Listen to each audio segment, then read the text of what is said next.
Assalamualaikum warahmatullahi wabarakatuh. Pada video kali ini, kita akan membahas tentang Propositional Inference Rules. Saya Marsha Kamila dengan nomor NIM 22106050035 akan menjelaskan pertama adalah definisi dari Propositional Inference Rules. Propositional Inference Rules adalah pernyataan bentuk logika yang terdiri dari fungsi yang mengambil premis, menganalisis sintaksis, dan mengembalikan kesimpulan. Aturannya valid sehubungan dengan logika klasik, dalam arti jika premisnya benar atau di bawah interpretasi, maka begitu juga kesimpulannya. Aturan yang pertama adalah modus ponens. Berikut adalah tautologinya. Premis 1 adalah P implikasi Q. Premis 2 adalah P, maka kesimpulannya adalah Q. Kita uji validitas dengan tautologi. P di-AND-kan dengan hasil dari P implikasi Q, maka akan dihasilkan kesimpulan Q. Berikut contohnya, misalkan P, Prodi Teknik Informatika memiliki 2 dosen profesor, lalu Q adalah Fakultas Sains dan Teknologi atau Saintek membuka program Doktor Informatika. Maka dengan modus ponens kita akan mendapat premis 1 yaitu P implikasi Q, yaitu jika Prodi Teknik Informatika memiliki 2 dosen profesor, maka Fakultas Saintek membuka program Doktor Informatika. Premis 2 adalah P, yaitu Prodi Teknik Informatika memiliki 2 dosen profesor. Maka kesimpulannya adalah Q, yaitu Fakultas Saintek membuka program Doktor Informatika.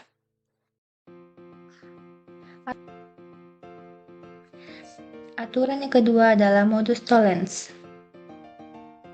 Tautologi dari modus tollens yang pertama adalah premis negasi Q, lalu premis yang kedua adalah P implikasi Q, maka akan didapat kesimpulannya itu negasi P. Uji validitas dengan tautologi. Negasi Q di-AND-kan atau didankan dengan hasil dari P implikasi Q, maka akan didapat kesimpulan negasi P. Contohnya, misal P, Prodi Teknik Informatika memiliki 2 dosen profesor, lalu Q, Fakultas Saintek membuka program Doktor Informatika. Dengan modus tollens, didapat premis pertama yaitu negasi Q, yaitu Fakultas Saintek tidak membuka program Doktor Informatika. Premis kedua P implikasi Q. Jika Prodi Teknik Informatika memiliki 2 dosen profesor, maka Fakultas Saintek membuka program Doktor Informatika. Kesimpulannya yaitu negasi Q, yaitu Prodi Teknik Informatika tidak memiliki 2 dosen profesor. Selanjutnya, saya Kiki Puspitasari dengan NIM 2210605002 akan menjelaskan tentang aturan selanjutnya.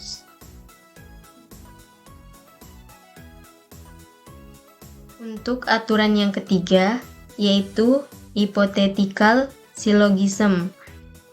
Tautologinya yaitu premis 1, P implikasi Q, premis 2, Q implikasi R, maka kesimpulannya yaitu P implikasi R. Uji validitas dengan tautologi. Hasil dari P implikasi Q di-AND-kan dengan Q implikasi R, maka kesimpulannya adalah P implikasi R. Contoh, misalnya P adalah Prodi Teknik Informatika, memiliki 2 dosen profesor, dan Q adalah Fakultas Saintek membuka program Doktor Informatika. R adalah UIN Sunan Kalijaga, merupakan World Class Research University. P. Implikasi Q. Jika prodi teknik informatika memiliki 2 dosen profesor, maka Fakultas Saintek membuka program doktor informatika. Q. Implikasi R. Jika Fakultas Saintek membuka program doktor informatika, maka UIN Sunan Kalijaga merupakan World Class Research University. Maka kesimpulannya adalah P. Implikasi R. Jika prodi teknik informatika memiliki 2 dosen profesor, maka UIN Sunan Kalijaga merupakan World Class Research University.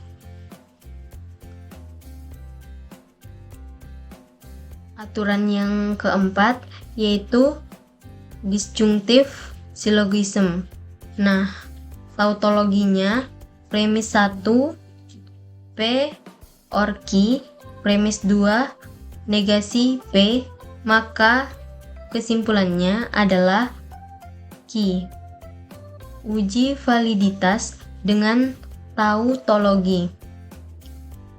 Hasil dari P or Q di-N-kan dengan negasi P.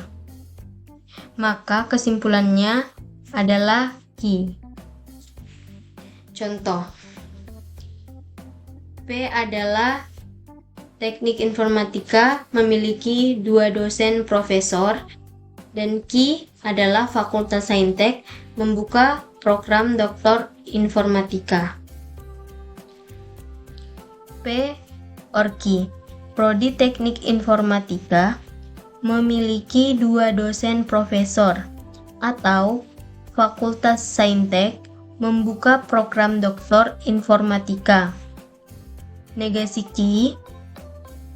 Prodi Teknik Informatika tidak memiliki 2 dosen profesor. Maka kesimpulannya adalah Q, yaitu Fakultas Saintek membuka program doktor informatika.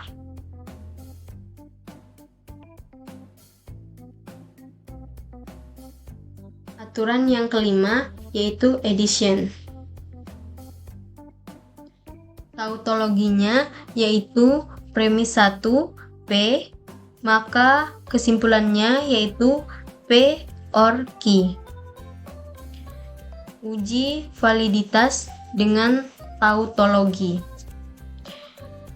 P, maka kesimpulannya adalah P or Q. Contohnya, misalnya P adalah prodi teknik informatika memiliki 2 dosen profesor dan Q adalah Fakultas Saintek membuka program doktor informatika. P. Prodi Teknik Informatika memiliki 2 dosen profesor. Maka kesimpulannya P or Q, Prodi Teknik Informatika memiliki 2 dosen profesor atau Fakultas Saintek membuka program doktor informatika. Saya Sri Harmonis dengan NIM 2210601514 akan menjelaskan materi. Yang selanjutnya yaitu ada simplification. Di sini terdapat rumusnya yaitu P and Q merupakan premis pertama, kemudian didapat kesimpulannya yaitu P. Kemudian uji validitas dengan tautologinya yaitu P and Q implikasi P. Sini ada contoh, terdapat 2 pernyataan P dan Q. P yaitu Prodi Teknik Informatika memiliki 2 dosen profesor dan Q yaitu Fakultas Saintek membuka program doktor informatika. Yang mana jika diterapkan ke dalam rumus tadi yaitu P and Q yang mana atau bisa sebut P dan Q. Yang mana jika diterapkan dalam pernyataan di contoh yang ini akan didapat di pernyataan Prodi Teknik Informatika memiliki 2 dosen profesor dan Fakultas Saintek membuka program doktor informatika. Maka didapat kesimpulannya yaitu P. Dengan kalimat Prodi Teknik Informatika memiliki 2 dosen profesor. Yang selanjutnya yaitu conjunction. Dimana di sini ada rumusnya yaitu di sini merupakan premis pertama dan Q ini merupakan premis kedua. Kemudian akan didapat kesimpulannya yaitu P and Q. Kemudian uji validitas dengan tautologinya yaitu P di-N-kan dengan Q, implikasi P and Q.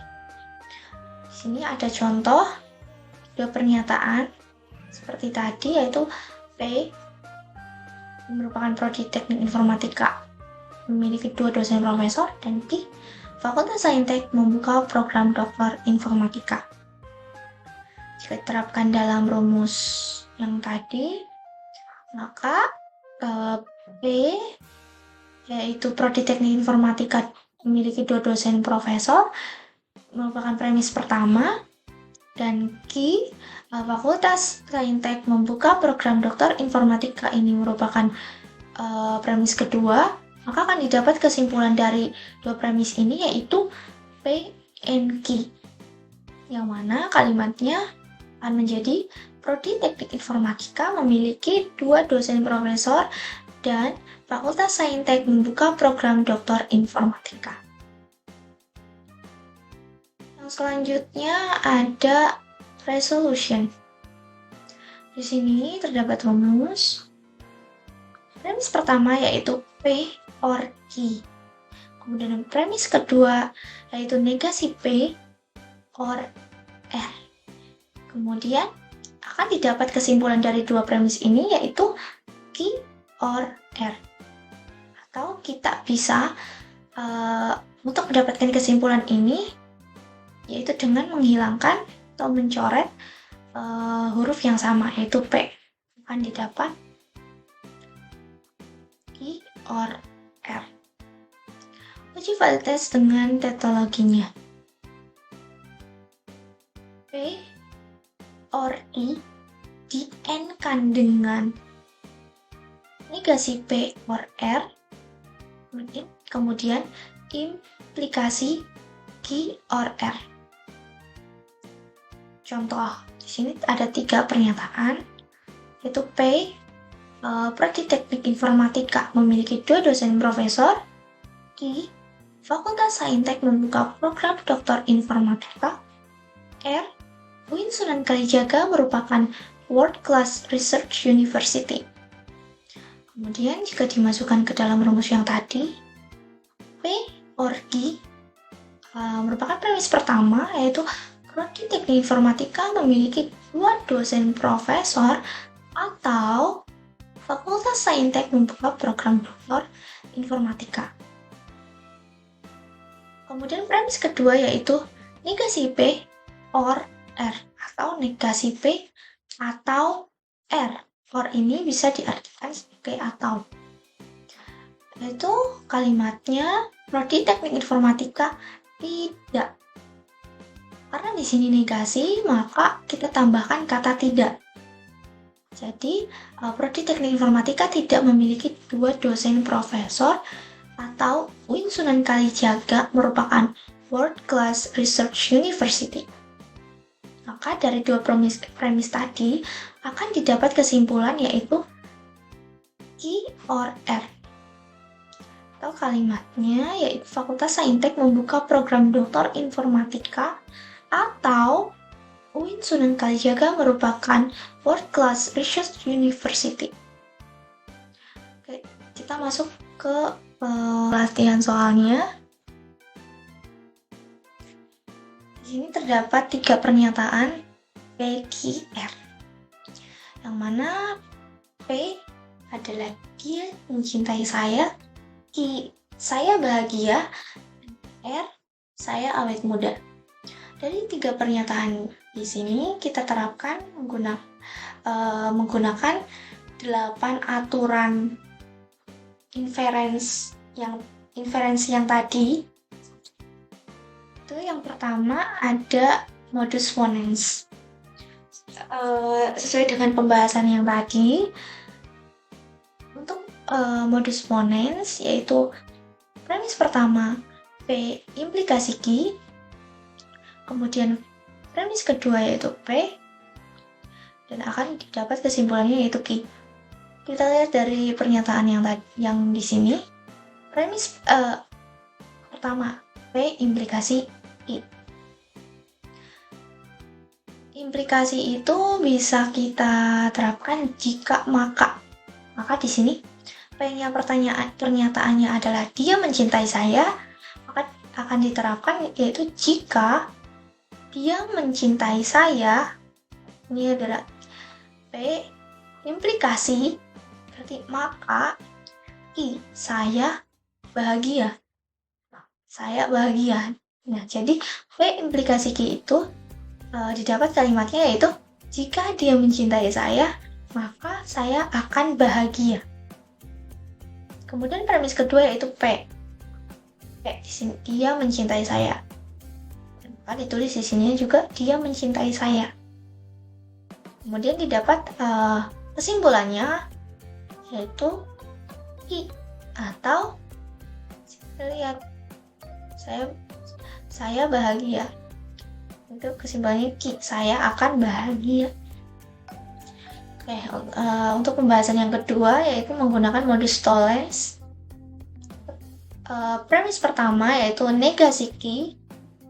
Ingat ya, kalau misalkan di sini ada negasi, berarti kita tambahkan kata tidak. Nah, kita lihat di sini kalimat dari Q itu apa? Saya bahagia. Berarti kalau dinegasikan menjadi saya tidak bahagia. Sini negasi Q yaitu saya tidak bahagia. Ini yang merupakan premis pertama. Kemudian premis kedua yaitu P implikasi Q. P implikasi Q berarti jika P maka Q. Jika P-nya adalah dia mencintai saya, maka Q-nya saya bahagia, saya akan bahagia. Jadi P implikasi Q yaitu jika dia mencintai saya, maka saya akan bahagia. Maka dari 2 premis ini didapat kesimpulannya yaitu negasi P. Kalau negasi berarti ditambahi kata tidak. Di sini P, dia mencintai saya. Karena dinegasikan menjadi dia tidak mencintai saya. Kemudian masuk ke pembahasan yang ketiga, yaitu menggunakan hypothetical syllogism. Pada premis pertama yaitu P implikasi Q. Berarti jika P maka Q. Kita lihat, terapkan jika P maka Q. Yaitu kalimatnya jika dia mencintai saya maka saya akan bahagia. Kemudian untuk premis kedua yaitu Q implikasi R. Kalimatnya yaitu jika saya bahagia maka saya akan awet muda. Kemudian didapat kesimpulannya yaitu P implikasi R. P-nya yaitu dia mencintai saya dan R-nya yaitu saya awet muda. Maka P implikasi R yaitu jika saya bahagia, jika saya mencintai dia, maka saya akan awet muda. Itu. Kemudian masuk ke pembahasan keempat, itu ada disjunctive syllogism. Untuk premis pertama yaitu P or Q atau P atau P or ini diartikan sebagai atau. Maka diterapkan dalam kalimatnya menjadi dia mencintai saya atau saya bahagia. Untuk premis keduanya yaitu negasi P. Berarti dalam kalimatnya menjadi dia tidak mencintai saya. Kemudian akan didapat kesimpulannya yaitu Ki, atau kalimatnya saya bahagia. Untuk pembahasan selanjutnya, yaitu pembahasan kelima, ada addition. Untuk premis pertama yaitu P, atau kalimatnya dia mencintai saya. Maka akan didapat kesimpulan P or Q. Dia mencintai saya atau saya bahagia. Kemudian pembahasan keenam ada simplification. Premis pertama yaitu P and Q, atau ditulis dalam kalimatnya dia mencintai saya dan saya bahagia. Kemudian didapat kesimpulannya yaitu Q, saya bahagia. Kemudian selanjutnya pembahasan ketujuh yaitu conjunction. Di sini didapat premis satunya yaitu P dengan kalimat dia mencintai saya. Kemudian premis duanya yaitu Q, kalimatnya saya bahagia. Kemudian dari dua premis ini akan didapat kesimpulannya yaitu P and Q. Atau kalimatnya yaitu dia mencintai saya dan saya bahagia. Kemudian pembahasan selanjutnya yaitu pembahasan ke-8 yaitu resolution. Untuk premis pertama yaitu P or Q, atau kalimatnya yaitu dia mencintai saya atau saya bahagia. Kemudian premis kedua yaitu negasi P or R. Ingat kalau negasi itu dikasih kata tidak. Jadi kalimatnya yaitu dia tidak mencintai saya atau saya awet muda. Maka dari dua premis ini akan didapat kesimpulannya yaitu Q, saya bahagia. Baik, sekian pembahasan materi propositional inference rules dari kelompok kami. Terima kasih. Wassalamualaikum warahmatullahi wabarakatuh.